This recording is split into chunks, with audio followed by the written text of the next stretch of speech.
Welcome to Sweet Life Beat Life. We hope this video helps. You begin by matching major proportions so the Memoji reads like you at a glance. Use a clear selfie or mirror to pick skin tone, face shape, and eyebrow placement first. These set the foundation. Once done, choose a hairstyle and any glasses.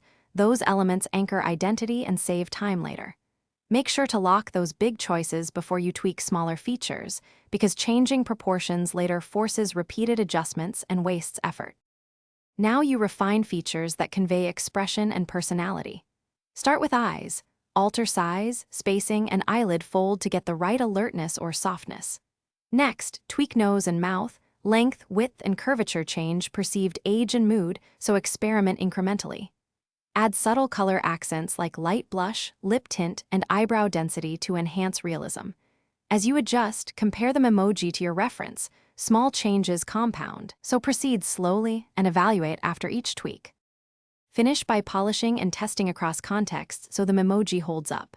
Balance contrast between hair, eyebrows, and skin to avoid washed-out or overly sharp looks. That preserves readability in small sizes. Once done, send test messages and view the avatar against light and dark backgrounds and resize it to check clarity.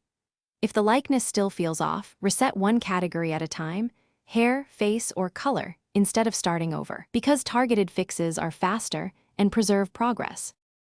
Thanks for watching. Consider subscribing if we helped you.